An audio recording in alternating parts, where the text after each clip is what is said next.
Weapon rebalances are a popular hobby in the TF2 community, trying to game theory a weapon to change it from a crappy one to a better one. It's interesting and really fun to come up with ways to improve long-time underwhelming or broken weapons. However, there is one peculiar pattern I've noticed with a lot of these weapon rebalances, and that's with the kind of player that tends to propose these things. More often than not, the players who brainstorm these proposals are usually the kind that lean more into the competitive nature of the game. I'm not saying that they're competitive players outright, rather they like to focus on the specifics of mechanics and balance more than the average player. That's why rebalance is such a popular hobby with them, as cracking the balance problem is notable for them. I've heard these kinds of players be called a number of labels, like Uncletopian, Tryhard, Sweats, but at the end of the day, they're just people who like to take the game seriously, which I can respect. But in a strange form of survivorship bias, I've noticed that in their attempts to rebalance melee weapons in particular, they miss the mark on what makes a good melee weapon in TF2 because they are usually not exposed to the biggest factor that determines a good melee weapon, and that's random crits.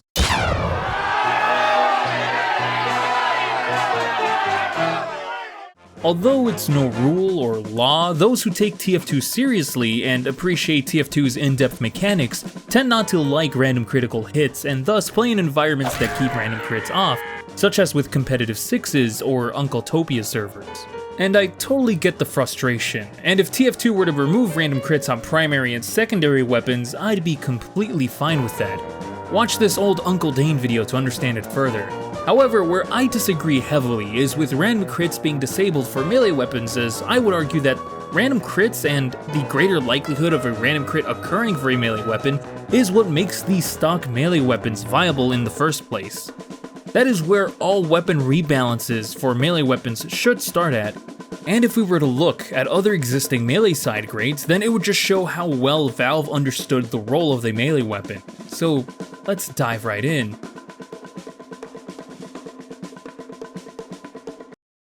Random crits, aside from being part of the fundamental design of TF2 overall, are especially intertwined with melee weapons.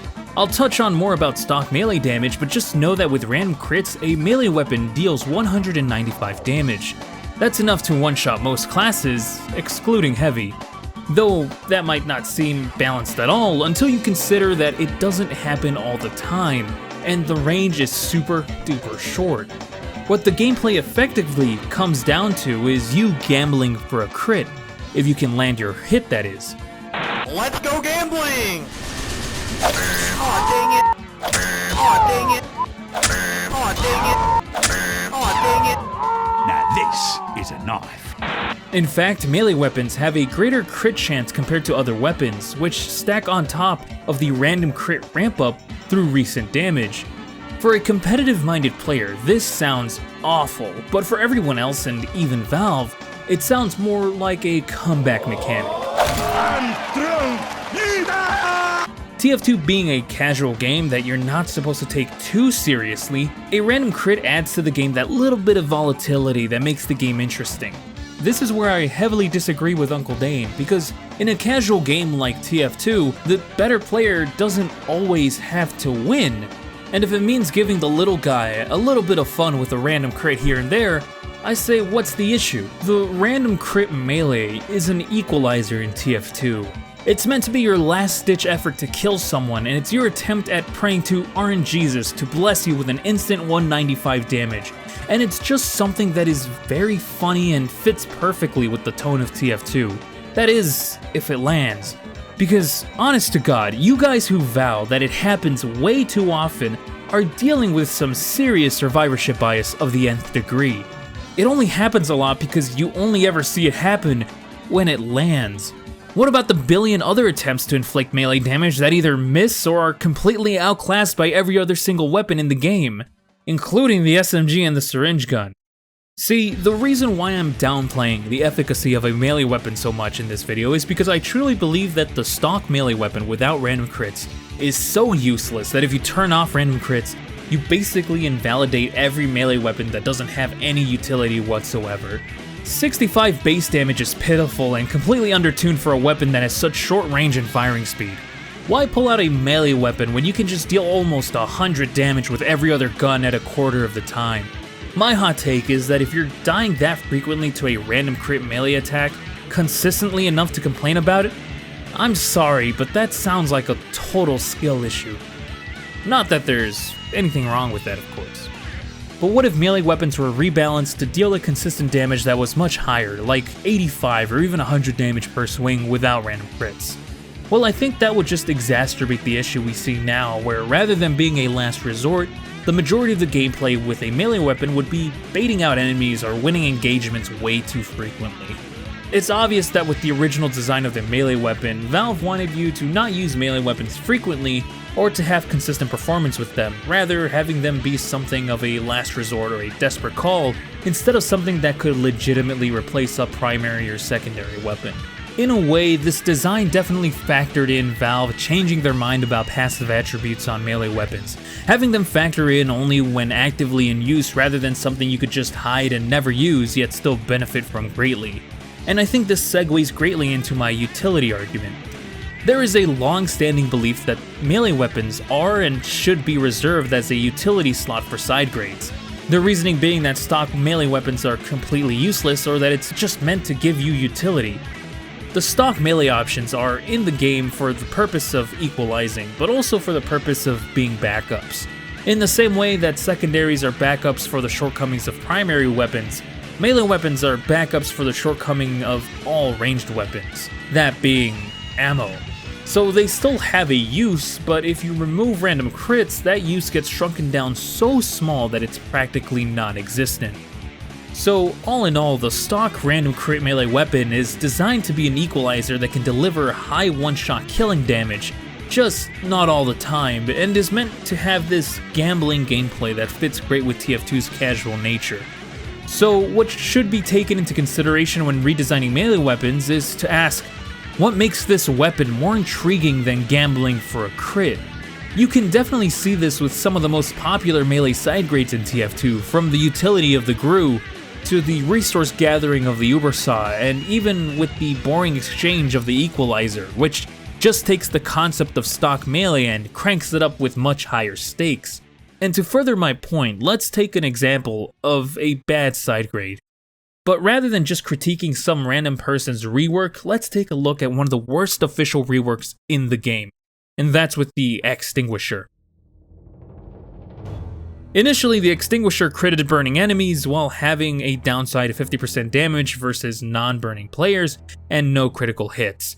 What it did was take the gambling aspect of the fire axe and for less non-crit damage gave you an option to consistently deal crits, with that caveat of first having to burn players. Overpowered?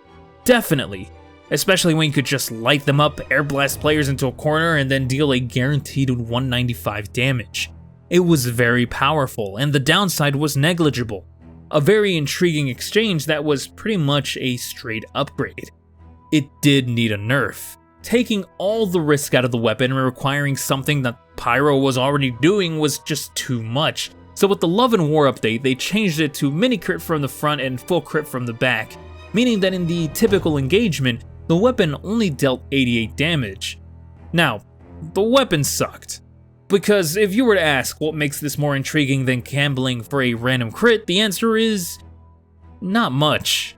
In the time it takes for you to puff and sting someone for 88 damage, you could have just WM1'd yourself to victory, or just have used your flare gun for a guaranteed 90 damage on a burning player and you don't have to put yourself in much harm's way. Or you could just gamble for a crit and possibly deal 195 damage with stock. I mean, it's possible you won't, but hey, that's the fun of it. Valve, seeing how bad the nerf was, would later buff it in the Tough Break update, where it would once again deal crits to burning players, but at a flat 33 damage penalty across the board, instead now dealing 131 damage on crit. Also, it swung slower and the weapon deployed 75% slower. Again, we ask ourselves, what makes this more intriguing than just gambling for a crit? Well, the full crit was a nice return, but at a max of 131 damage? I mean, it sounds a little weak, but in practice seemed fine. The 20% slower attack speed just makes sense. However, the part that kills the weapon was the slower deploy speed. Outside of specific scenarios, this made the weapon extremely unreliable because if you didn't have the degreaser, it would take nearly a full second to get the weapon out. Why deal with that when you could just gamble for a crit with the fire axe? The weapon was certainly in a much better place now than before, but everyone yearned for that initial lethality it once had. I mean, why shouldn't the pyro have great lethality in the range he's meant to be most lethal in? So Valve went back to the drawing board. Then, in 2018, Valve reworks the weapon to its most modern version.